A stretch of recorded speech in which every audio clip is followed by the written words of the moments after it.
Gravity Academy, free online learning platform. Hello everyone, welcome to Gravity Academy. Last video में हम सबने study किया था सिस्टम ऑफ यूनिट्स के बारे में, दैट इज एफपीएस। ये जो सिस्टम ऑफ यूनिट्स है तीन टाइप्स के होते थे, एफपीएस, सीजीएस और एमकेएस सिस्टम। आज हम लोग स्टडी करने जा रहे हैं एसआई सिस्टम के बारे में। एसआई सिस्टम या एसआई यूनिट्स क्या चीज होती है? They are the International System of Units, इसको ऐसे बोला जाता है। क्यों यूज करते हैं हम लोग एसआई यूनिट्स? क्योंकि जो सिस्टम ऑफ यूनिट्स थी थ्री टाइप्स की, एफपीएस, सीजीएस और एमकेएस, अलग अलग जगह पे अलग अलग सिस्टम यूज किया जाता था। मतलब हम ये नहीं बोल सकते कि कोई भी एक सिस्टम जो है वो पूरे वर्ल्ड के अंदर चल रहा है, ठीक है। इसीलिए हम लोगों ने क्या किया, एक नया सिस्टम ऑफ यूनिट बनाया जिसको नाम दिया गया इंटरनेशनल सिस्टम ऑफ यूनिट्स। साथ ही साथ आप एक और चीज बोल सकते हो, the fundamental units were not sufficient to derive all the units, therefore to accommodate these units a new system of units was discovered called SI system. मतलब जो हमने लास्ट वीडियो में पढ़ा था फंडामेंटल यूनिट्स के बारे में कि फिजिक्स के अंदर तीन फंडामेंटल यूनिट्स है, लेंथ, मास और टाइम, लेकिन सिर्फ इन्हीं तीनों को यूज करके हम लोग बाकी यूनिट्स जो है वो डिराइव नहीं कर सकते थे। इसीलिए हमने क्या किया, एक नया सिस्टम कंसीडर किया, that was SI system. So इस एसआई सिस्टम के अंदर क्या है हमारे पास, there are 7 fundamental units and 2 supplementary units. Fundamental units तो आप सबको क्लियर है कि वो बेस यूनिट्स होती है हमारे पास, और जो सप्लीमेंट्री यूनिट्स है they are related to angles. तो स्टार्ट करते हैं सबसे पहले फंडामेंटल यूनिट्स के साथ। तो 7 फंडामेंटल यूनिट्स है, जिसमें फर्स्ट इज मास, जिसको हम लोग केजी से मेजर करते हैं। सेकेंड इज लेंथ, जिसे हम लोग मीटर से मेजर करते हैं। Time in seconds, temperature in kelvin, electric current using ampere. Next is luminous intensity and इसकी यूनिट्स है candela. Last is quantity of matter, जिसकी यूनिट्स है मोल। आप सबने इन सब के बारे में स्टडी किया होगा, बट जो ल्यूमिनस इंटेंसिटी है वो मैं आपको बता दूं, that is known as brightness. कि मतलब कोई भी जो सोर्स ऑफ लाइट है उसकी ब्राइटनेस कितनी है, तो इस चीज को मेजर करने के लिए वी यूज ल्यूमिनस इंटेंसिटी, और इसको मेजर करते हैं हम लोग कैंडेला के साथ। सो नेक्स्ट आती है हमारे पास सप्लीमेंट्री यूनिट्स।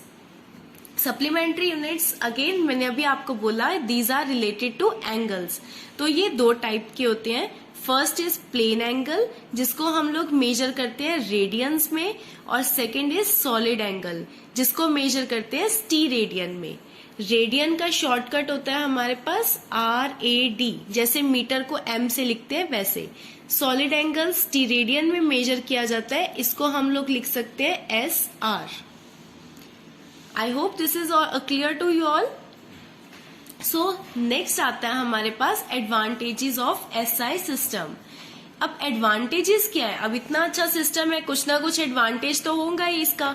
तो फर्स्ट इसका एडवांटेज है कि it is a rational system of units. Rational system का मतलब क्या होता है? It means there is one unit for one physical quantity.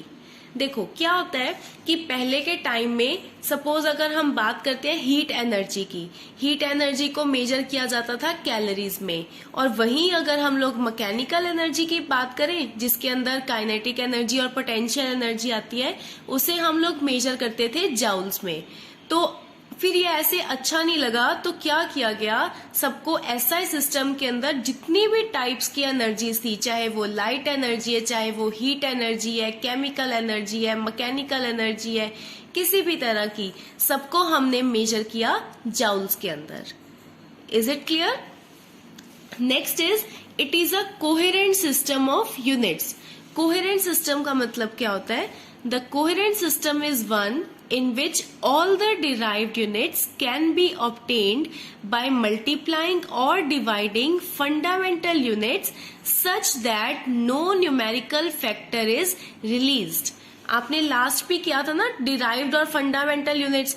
Derived units में आपने बोला था कि जो 3 फंडामेंटल यूनिट्स थी उनको आपने उनकी पावर्स को मल्टीप्लाई या डिवाइड करके एक नई क्वांटिटी की जो यूनिट्स है वो डिराइव की थी। वैसा ही कुछ कोहेरेंट सिस्टम में है, बट प्लीज रिमेम्बर कि यहाँ पे जो फंडामेंटल यूनिट्स है वो जो अभी हमने करी है 7 fundamental units in SI system, वो उसकी बात कर रहे हैं अब हम लोग यहाँ पे। सो एग्जाम्पल लेके चलते हैं हम लोग। करंट जो होता है हमारे पास I is equal to charge per unit time, rate of flow of charge ही बोलते हैं हम लोग करंट को। सो यहाँ से जो चार्ज है उसकी यूनिट्स हमें अगर फाइंड करनी है तो पहले मैं उसका फॉर्मूला डिराइव कर रही हूँ, Q इक्वल्स टू IT। अब देखो यूनिट्स ऑफ Q क्या होगी यहाँ पे, करंट जो है उसको हम लोग मेजर करते हैं एम्पियर में, जो अभी हमने फंडामेंटल यूनिट पढ़ी है, और टाइम सेकेंड्स में। तो दोनों को हमने कुछ भी मल्टीप्लाई डिवाइड करके एक नया रिजल्ट निकाल लिया कि यूनिट्स ऑफ जो चार्ज है दैट इज एम्पियर सेकेंड। और साथ ही साथ एक और चीज देखो, कोई भी न्यूमेरिकल फैक्टर नहीं आ रहा यहाँ पे, राइट? मतलब कि 1 ampere per second, 1 ampere second, 2 ampere second, ऐसा कुछ नहीं आ रहा। सिमिलरली एक और एग्जाम्पल देख लेते हैं फोर्स की। फोर्स होती है मास इंटू एक्सेलरेशन। मास की यूनिट्स होती है केजी, अगेन फंडामेंटल यूनिट थी। एक्सेलरेशन की थी मीटर पर सेकेंड स्क्वायर। हम लोग पहले डिराइव कर सकते हैं, मीटर और second both are fundamental units. तो इनको सॉल्व करके हमारे पास फोर्स की यूनिट्स क्या आ गई, केजी मीटर पर second square. Is it clear? Next is it is internationally accepted system of units. Obvious है, इंटरनेशनली एक्सेप्टेड तो होना ही पड़ेगा क्योंकि एसआई सिस्टम का नाम ही यही है, इंटरनेशनल सिस्टम ऑफ यूनिट्स। हमने ये प्रॉब्लम सॉल्व करने के लिए ही तो इसको नाम दिया ना सिस्टम, इंटरनेशनल सिस्टम, तो इसको तो एक्सेप्टेड होना ही पड़ेगा। I hope this all is clear to you all. Next topic पे चलते हैं हम। Next is definitions of fundamental and supplementary units of SI. ये just these are theoretical definitions. इनमें से कोई पेपर में ज्यादा कुछ नहीं आता, बट फिर भी हमें बेस स्ट्रॉन्ग करने के लिए इसको पढ़ना पड़ेगा। करते हैं स्टार्ट। फर्स्ट है 1 किलोग्राम। देखो 1 किलोग्राम की डेफिनेशन क्या बोल रहा है, 1 kg is a mass of block made up of platinum iridium alloy kept at International Bureau of Weights and Measures in Paris। Paris में एक जगह है जिसका नाम है International Bureau of Weights and Measures. वहां पे एक प्लैटिनम और इरिडियम का एलॉय पड़ा हुआ है। तो साइंटिस्ट ने क्या बोला, साइंटिस्ट ने बोला कि प्लैटिनम इरिडियम का जो ये एलॉय है, ये इसी को ही 1 kg का नाम दे दो। सिंपल, जस्ट एक थ्योरेटिकल डेफिनेशन है, नथिंग एल्स। सेकेंड है हमारे पास 1 मीटर। 1 मीटर के लिए क्या है, 1 metre is a length in which 1650763.73 wavelengths of radiations emitted by Krypton 86 are occupied।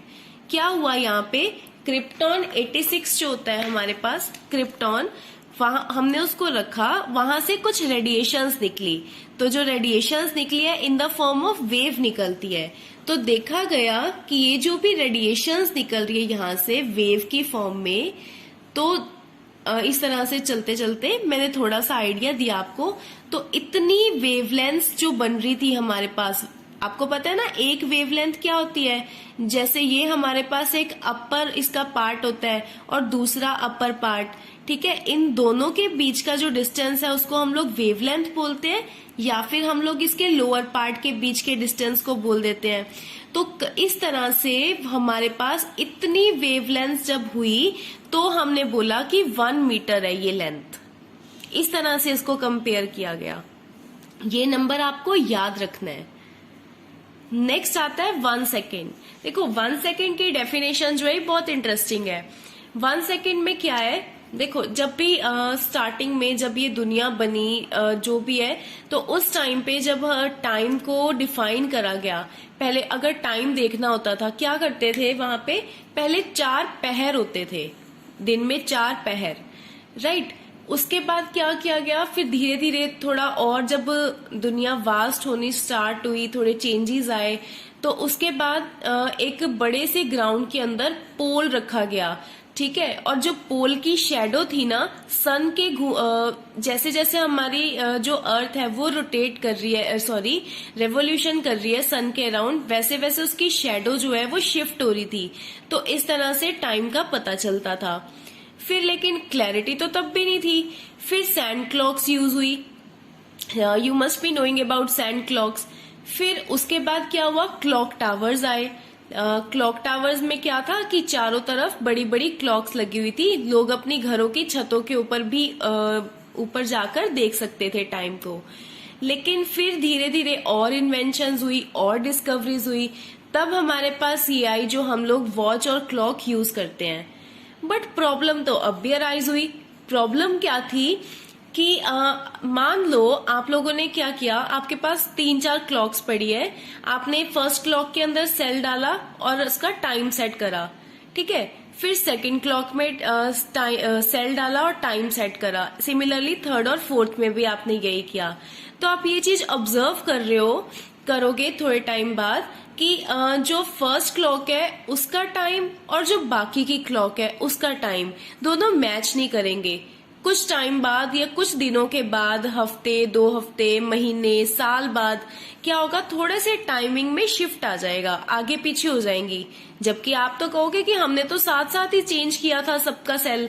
तो ये एक तरह की प्रॉब्लम थी, ठीक है। तो इस तरह की फ्लक्चुएशन को दूर करने के लिए एक एलिमेंट था सीजियम, तो उसे देखा गया।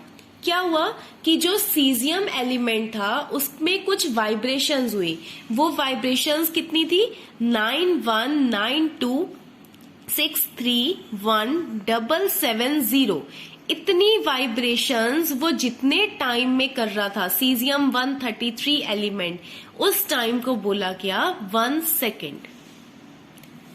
आगे चलते हैं, 1 एम्पियर के बारे में स्टडी करते हैं। तो 1 एम्पियर क्या है?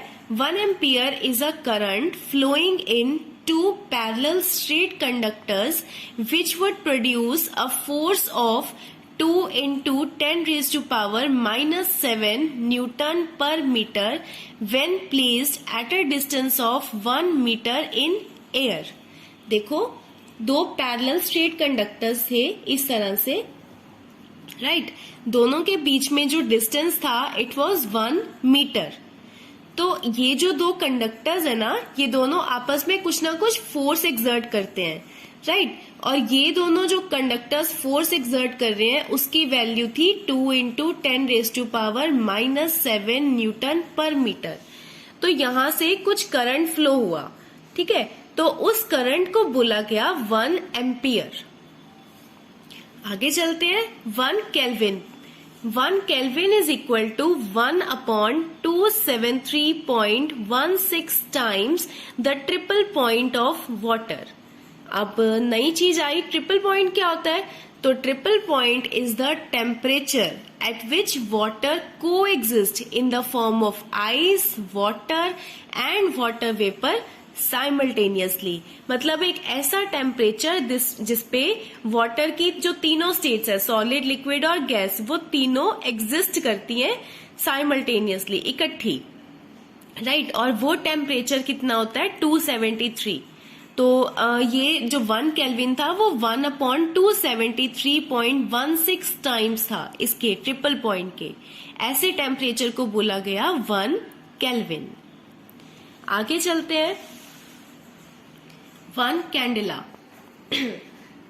1 कैंडेला क्या है? कैंडेला यूनिट्स किसकी थी? ल्यूमिनस इंटेंसिटी की, मतलब ब्राइटनेस की, कि कितनी अमाउंट ऑफ लाइट आ रही है। तो इसकी डेफिनेशन हुई, it is the amount of light emitted by source of frequency 5.4 into 10 raised to power 12 hertz with power 1/683 watt। मतलब एक सोर्स लिया गया लाइट का जिसकी फ्रीक्वेंसी इतनी थी और पावर इतनी थी। उस सोर्स से जितनी अमाउंट ऑफ लाइट एमिट हो रही थी उसको क्या बोला गया? 1 कैंडेला। नेक्स्ट इज 1 मोल। मोल किसकी यूनिट्स होती है? क्वांटिटी ऑफ मैटर की, मतलब कि हम ये बोल सकते हैं सिस्टम में जो एटम्स है, ठीक है, मैटर आपको पता ही है, मैटर जो it is made up of all the atoms, तो वो एटम्स का साइज कितना है उसको हमने मेजर किया बाय यूजिंग मोल। तो अब ये वही बोल रहा है, 1 mole is the amount of substance that contains as many atoms, molecules, ions possessed by 12 gram of carbon. आपने इस डेफिनेशन को केमिस्ट्री में भी स्टडी किया होगा। नेक्स्ट आता ही आपके लिए नया है 1 radian. 1 radian is the angle subtended at the centre if length of arc is equal to radius. Simple, देखो क्या है, मान लेते हैं हमारे पास एक ये सर्कल है इस तरह से, राइट। अब ये इसका सेंटर है, लेट इट बी O, ये इसका रेडियस हो गया, ठीक है। और अब मान लिया हमने कि ये भी एक रेडियस है, तो ये एक एंगल बनाएगा, तो ये एंगल जो है इट विल बी 1 रेडियन। कब होगा? If the length of arc is equal to radius. मान लो कि ये A से B पे जा रहा है, तो ये आर्क हुई, तो इस लेंथ, ये जो आर्क है, इस आर्क की लेंथ जब इस रेडियस के इक्वल होगी तब हम लोग बोलेंगे कि जो एंगल है it is equal to 1 radian. Clear? Next चलते हैं आगे 1 टी रेडियन पे। 1 टी रेडियन क्या है? अब angle subtended at the centre is 1 T radian if area subtending that angle is equal to square of radius। इसमें क्या होगा, आप सबने आइसक्रीम खाई है, आइसक्रीम का जो कोन होता है, ठीक है, कुछ इस तरह से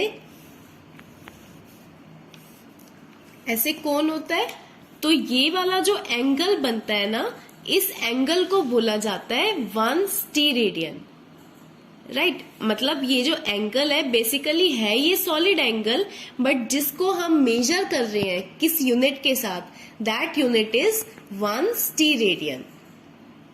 इज इट क्लियर नाउ? उसके बाद आते हैं हमारे पास कुछ prefixes used with the units. ये आपको एज इट इज टेबल याद करना पड़ेगा, जिसके बेसिस पे हम लोग न्यूमेरिकल्स करेंगे। सो देख लेते हैं एक बार। कुछ प्रीफिक्सेस हैं, जैसे डेका जिसका सिंबल है DA, और पावर ऑफ 10 क्या यूज करते हैं हम लोग, 10⁻1। नेक्स्ट इज हेक्टो, इसको डिनोट करते हैं स्मॉल h के साथ। इसकी जो पावर है that is 10⁻2। Next is kilo, इसको अगेन K से डिनोट करते हैं, और पावर क्या है 10⁻3। आप लोगों को पता ही, तो इजी है किलो वाला। तो जैसे हम लोग बोलते हैं 1 किलोमीटर इक्वल्स टू 1000 मीटर, जब हम इसको किलो जो हमारे पास प्रीफिक्स है उसको जब हम लोग एक हमारी जो स्टैंडर्ड यूनिट है मीटर, उसमें कन्वर्ट करना चाहते हैं, तो हम लोग 1000 से मल्टीप्लाई करते हैं, दैट इज 10⁻3। सिमिलरली बाकी भी ऐसे ही है, okay. Deca, hecto, kilo, mega, giga, tera, peta, exa, deci, centi, milli, micro, nano, pico, femto, atto. So I hope आपको आज वाला टॉपिक समझ आ गया होगा। अगर आपने इस यूनिट का पहला टॉपिक नहीं देखा तो डिस्क्रिप्शन में लिंक है, आप जाके चेक कर सकते हैं। और अगर वीडियो अच्छी